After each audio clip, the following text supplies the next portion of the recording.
Bien, hola, ¿cómo estamos? Sean bienvenidos a un video más con el profesor Alex. En esta ocasión te traigo ejercicios tomados en el examen de ingreso de matemáticas del año 2023 del mes de agosto.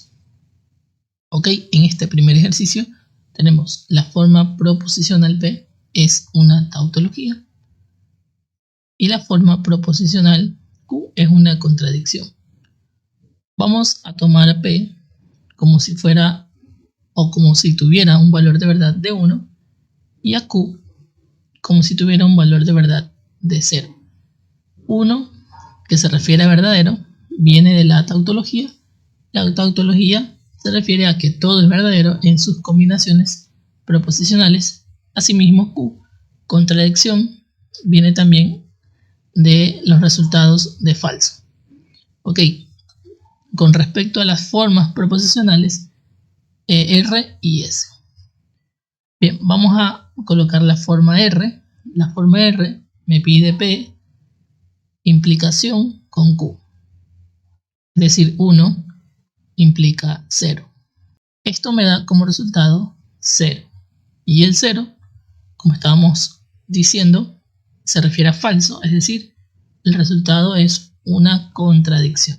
Es decir, la proposición R o la forma proposicional R va a ser una contradicción, mientras que la forma proposicional S, veamos, Q implica la negación de P, Q sabemos que es 0, implica la negación de P, la negación P es 1 y la negación de este 1 es 0, y esta implicación entre ceros y 0 me da como resultado 1, es decir, esto es una tautología. ¿Ok? En conclusión, tenemos que R nos salió o nos dio contradicción y S una tautología. Por lo tanto, la respuesta a esta primera pregunta sería literal E. R contradicción, S tautología. En este segundo ejercicio tenemos, sea la operación binaria, este símbolo definida por el conjunto S solo tiene 3 elementos y está dado por la siguiente tabla. En esta tabla ya me dan las operaciones binarias y me preguntan los resultados de estas operaciones. Tenemos esta operación, son 2 operaciones. Me piden cuáles son respectivamente. Vamos a usar la tabla de la operación binaria para realizar esta operación. Tenemos esta forma triangular, operación binaria con este numeral. Veamos la tabla. Aquí está la forma triangular, aquí tenemos el numeral y nos da como resultado esta forma, es decir, esta en una forma triangular también, pero una forma de lazo. Bien, la segunda operación me da esta figura en forma de lazo, operación binaria con nuevamente un numeral. Vamos a nuestra tabla. Tenemos aquí la operación, el símbolo de lazo. Lo vamos a hacer operación nuevamente con el numeral. Nos da como resultado otra vez un numeral. Entonces los dos resultados de las operaciones sería la figura tipo lazo y la figura en tipo de numeral. Es decir, para este segundo ejercicio la respuesta correcta sería el literal A. Tercer ejercicio, tenemos la siguiente imagen, la siguiente gráfica de una función f que va de reales en reales y me piden el valor numérico de estos valores, es decir, tenemos que evaluar qué está pasando en cada uno de estos argumentos. En este caso, cuando x vale 1, cuando x vale 2 y cuando x vale 3. Tenemos que verificar en la gráfica en cuál de estos va a chocar en este caso o buscar el par ordenado que sería según el valor de x. Bien, para x igual 1 la función toca la línea del eje x, es decir, x vale 1, en este caso la función es igual a 0. Es decir, f de 1 es igual a 0. ¿Qué pasa con f de 2? En f de 2, cuando la función está en 2. Fíjense que aquí tenemos unas líneas punteadas. Estas líneas punteadas significan que la función muy posiblemente no esté chocando por ahí. Es decir, es una asíntota. Nunca va a tocar el punto 2. Sin embargo, aquí podemos ver un pequeño puntito. Fíjense a este nivel.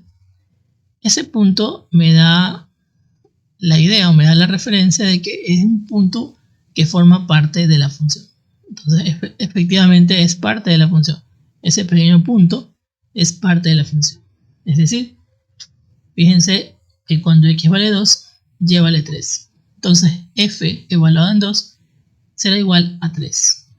Para f de 3, que sería evaluar en el punto 3, veamos la función nuevamente. Cuando x vale 3, la función me da en el y igual a 4. Es decir, f de 3 igual a 4. Bien, ¿qué me queda? Pues resolver lo que me están pidiendo. F de 1 más f de 2 menos f de 3. F de 1 es 0, más f de 2, 3, menos f de 3, que es 4. ¿Cuánto me da esto? Esto me da como resultado menos 1. Es decir, para este ejercicio, el tercero, la respuesta correcta sería el literal de igual a menos 1. Cuarto ejercicio nos habla de vectores. Los vectores en R3, B1 y B2 son ortogonales. Esto es un dato. ¿Qué me quiere decir cuando son ortogonales? Que el vector B1 forma 90 grados con el vector B2, es decir, son perpendiculares. ¿Qué otro dato puedo sacar de esto? Básicamente, que el vector 1 en producto escalar con el vector 2, eso siempre va a dar igual a 0. Justamente me piden el valor de k. Ok, con esta información del producto escalar, vamos a encontrar el valor de k. Un producto escalar es básicamente multiplicar las respectivas variables, en este caso lo que corresponde a x, y y z, de cada uno de los vectores. Multiplicar y al mismo tiempo también sumar. Entonces, del vector 1 multiplico el componente menos 1 con el componente 4 del vector 2. A eso lo sumo nuevamente la multiplicación del componente y del vector 1 por el componente y del vector 2, es decir, k. Lo sumo, componente z, en este caso el vector 1, que es k, y el componente z del vector 2, que es menos 4. Todo eso da como resultado 0.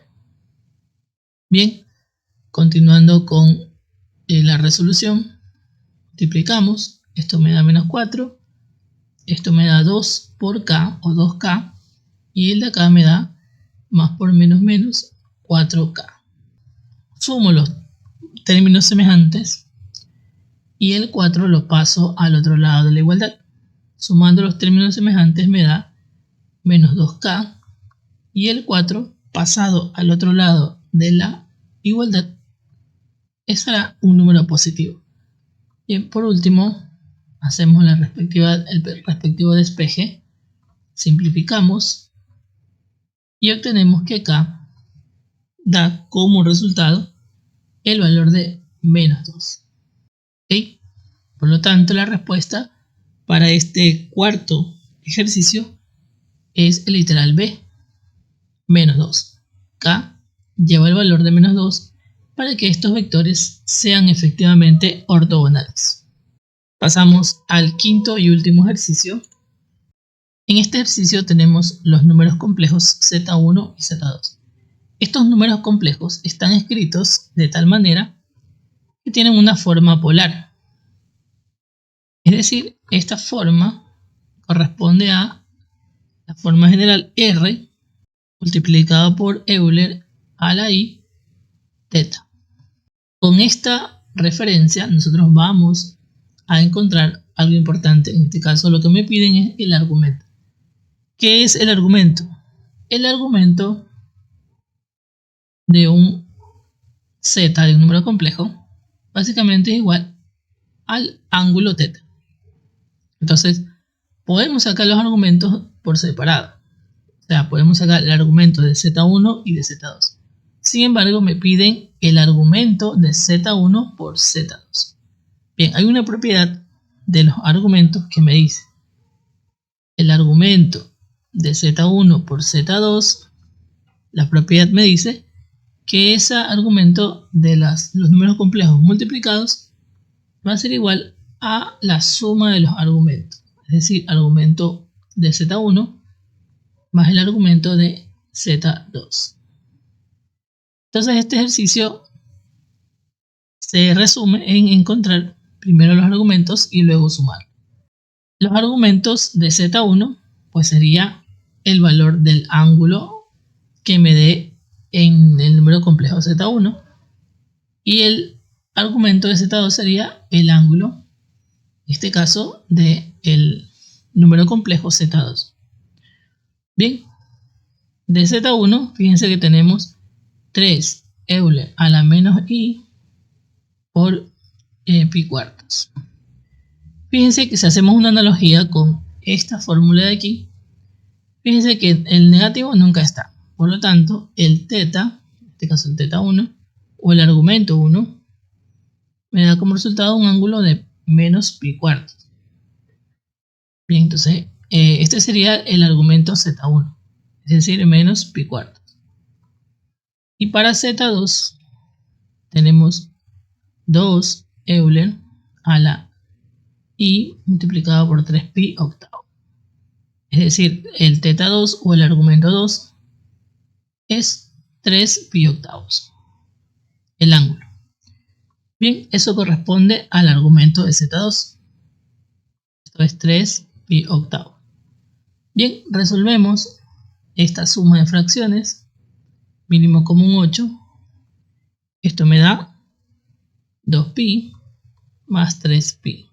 A esta suma o resta nos da como resultado menos 2pi más 3pi, pi sobre 8. Ok, entonces la suma de los argumentos me da como resultado pi octavos. Por lo tanto, la respuesta a este último ejercicio es el literal de pi octavos. Hemos terminado la clase del día de hoy. Les agradecemos por haber participado de ella y les pedimos que nos sigan en nuestras páginas, que nos sigan aquí en YouTube, que se suscriban y que le den like a nuestros videos. Muchas gracias.